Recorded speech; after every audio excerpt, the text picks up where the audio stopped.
So for me, it started as just this little tiny speck. It was like this little dry patch of skin just behind my ear, and I didn't really think much of it. But over the course of several years, it didn't go away. And then in about 2019, it started to grow exponentially. I love scars. For some, they are a badge of honor, and for others, they can be a source of pain or insecurity. Scars can be physical, emotional, mental, or even social. But no matter the scar, they share something in common. They tell a story. I love scars because they tell stories. My name is Chris Pratt, and this is my story. So I actually had two different spots that appeared. One was behind my ear, and it's what started first. And then just above my eyebrow, I had, like a pimple had popped up, and the pimple never went away. And then the pimple did what pimples don't do, and they started growing.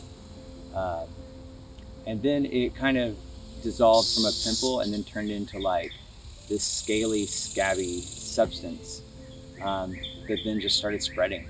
And so I didn't want to hear the inevitable that it was going to be skin cancer.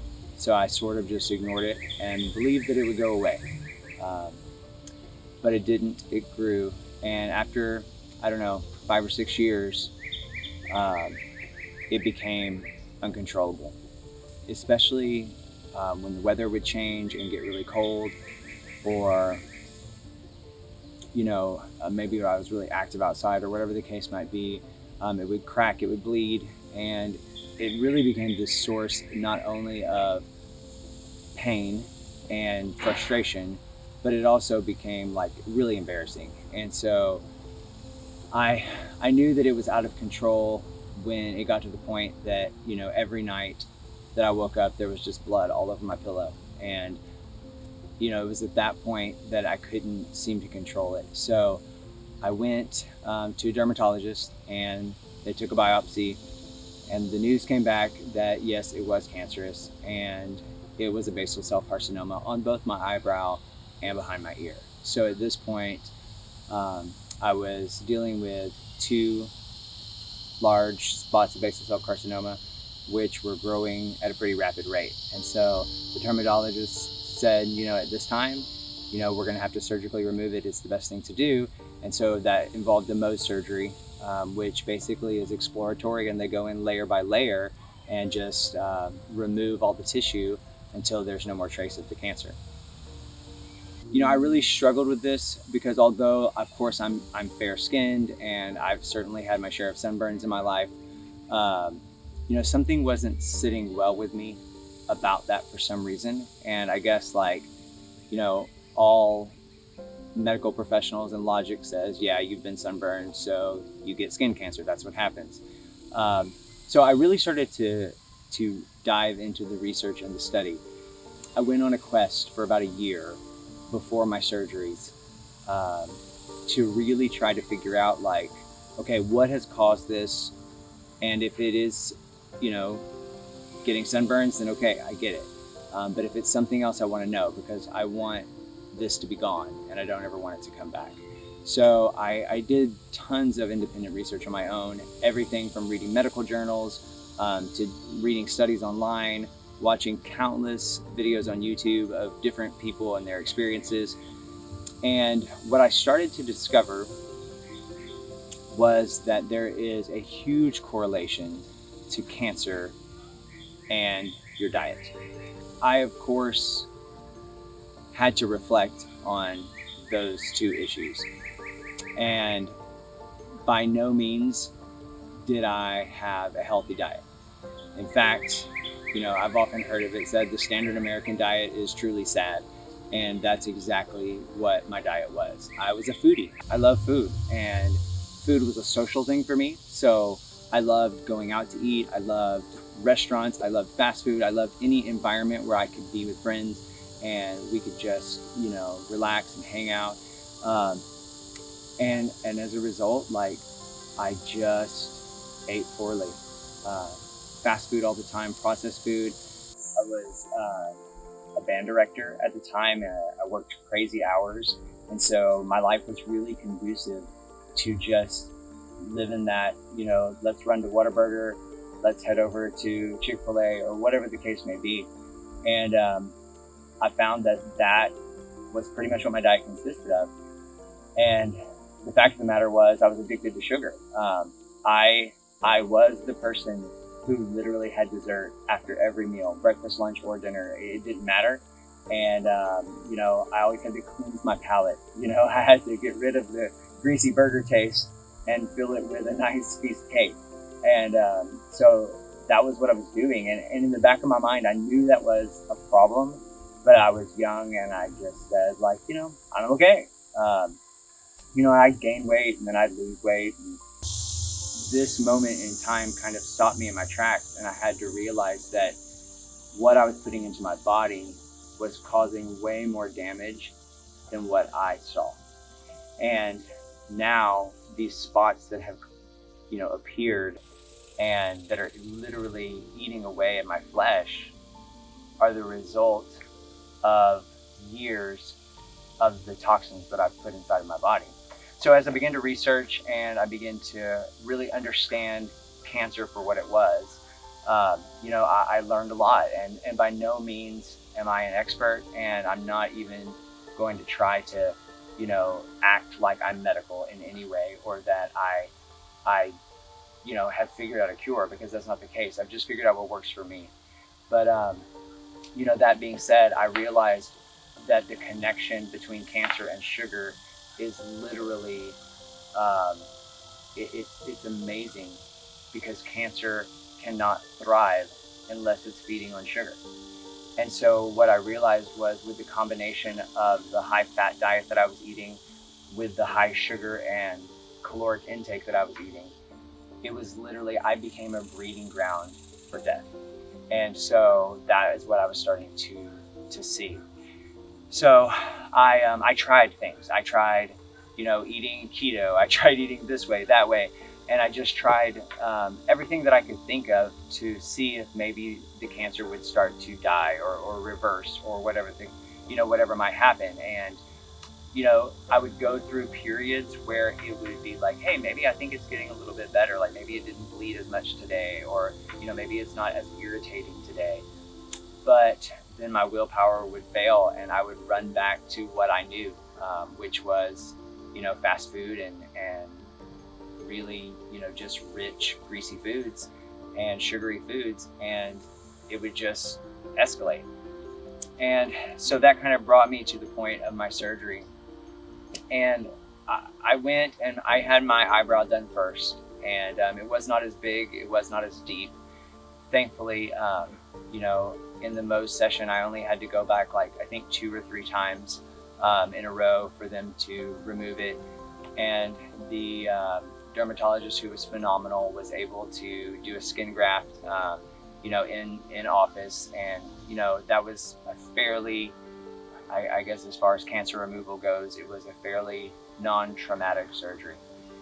But then a month later, after I had had a little bit of recovery time, I went in for the surgery behind my ear. And I can truly say without a doubt that it was the absolute worst experience of my life.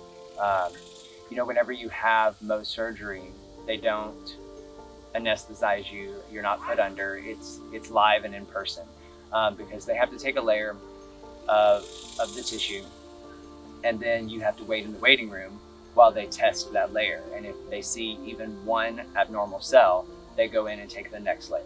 So as I said, with my eyebrow, I think it was 2 or 3 times that I had to go and have layers removed. But with my ear, it was a totally different story. And so, I go in the first time, the second time, the third time. And, in your mind, it's painful. I mean, even though they deaden it and, you have local anesthetic, you hear it. It's a really bad sound. It sounds like they're, basically digging your brains out. And you still feel it, you're aware of it. And so with each time that I go back, I kind of feel like, is there anything left? And so I went back a fourth time, and then a fifth time, and then a sixth time. And by this time, my face is all swollen, and I'm wrapped up in bandages. And I'm just sitting in the waiting room waiting, and I'm thinking, there's no way I have to do this again. And then they come out, and they're like, come on back. And then we go again. And I think I went back 7 or 8 times. And it was the most sort of hopeless and helpless I've felt, because it was so unknown. And you get to a point where I literally felt like, is there anything left there? But thankfully they did remove all the cancer cells. And whenever I was there, and at that point pretty discouraged, the dermatologist told me, he literally said, it would have been easier if I could have just taken off your ear. But because you're young, I didn't want to do that. So I tried really hard to salvage it. And just hearing that, it really made me feel the gravity of where I was, and still the unknown of, are they going to be able to salvage it? And so I was sent the next day. So I went home that night, wrapped up in bandages, and I had to leave early the next morning to go into downtown Houston for a plastic surgery specialist who specialized in this kind of recovery. I went to him. He was a great doctor. And for this, I had the choice to be completely put under or to be, conscious. And so I was over being aware. I didn't want to be aware. I just wanted to go to sleep and then wake up and say everything was going to be okay. I came out of that surgery, and they had to remove a sizable piece of skin from my thigh area. And, they had to graft that behind my ear. And so then the doctor explained to me that it would take a week before we would know if the graft actually was successful. And if not, then all we could do is come back and try again. So, went home, kind of recovered for a week, very little movement, very little eating activity, anything.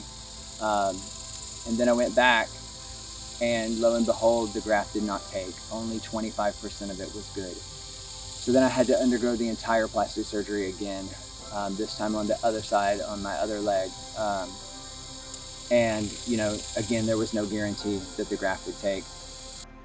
So through this entire process, I was extremely reflective. I mean, I didn't have much else I could do at the time. And so, prior to all my surgeries, like I said, I had tried numerous things. And, I'll be honest, I spent a lot of time in prayer about this, because it's very much like, why me, God, kind of thing. Which, it wasn't a matter of like being bitter or complaining, but, it's just, I'm the kind of person that I know there's an answer for everything. And so I want the answers. And so I had done a lot of prayer. I had done a lot of fasting. I even went on a 6-day fast, just trying to see if that would reverse the effects. And it did to an extent. But then I wasn't willing at that time to admit it was my diet.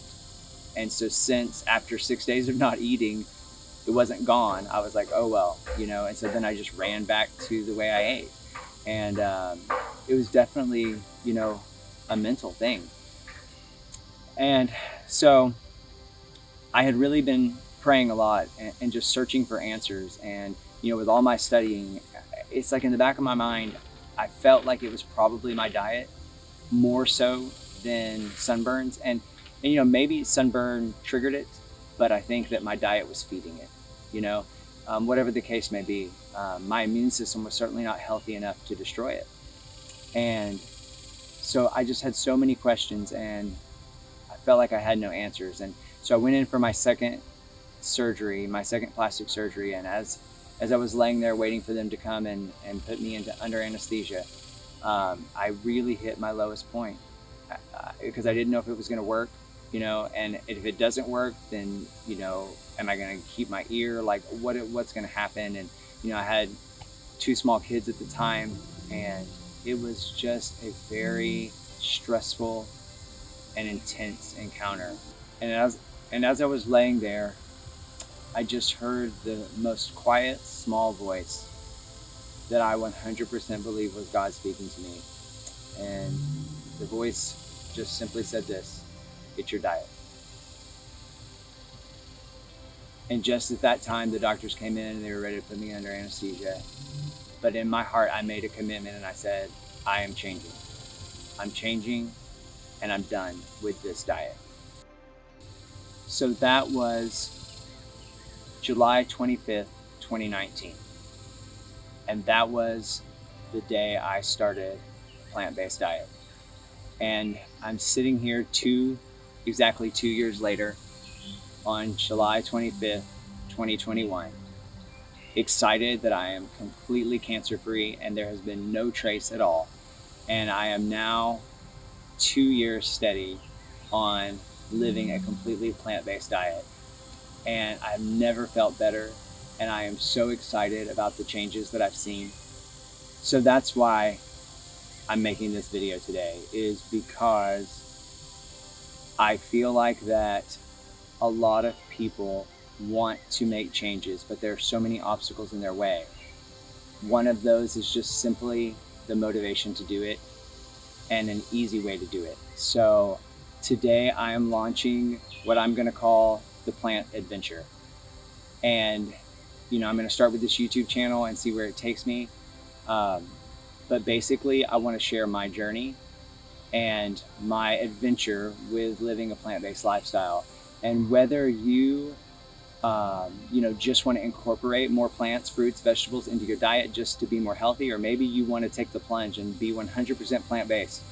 I always say this: there's no way that you can eat fruits and vegetables and not get healthier.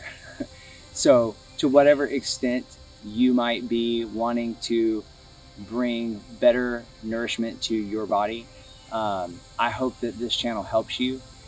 So basically, I'm going to do two things. I'm going to share easy recipes that I've created, and I love to cook, and so I'm going to highlight a lot of that stuff and really just take you along my journey and let you cook with me. Maybe you're somebody who's not great at cooking, or maybe you like cooking but you don't really have that creative flair, or you're not sure what to cook.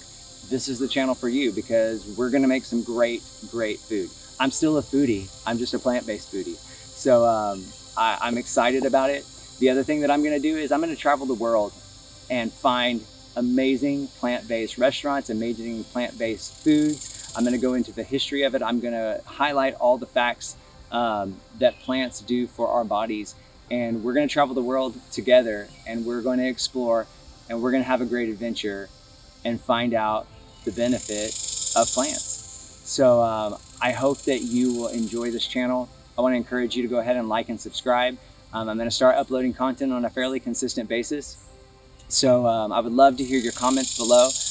Let me know maybe if you have a story that's similar, or maybe you're fighting some health challenges now and you want some support and some encouragement along the way. By no means am I here to give medical advice. I'm really here just to enjoy the journey with you.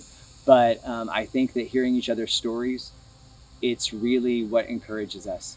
I love scars, because scars tell stories. And all of us have scars in one way or another. So let's share our stories and encourage one another. So thanks for listening. Welcome to the Plant Adventure. And I want to encourage you to eat plants and enjoy the journey.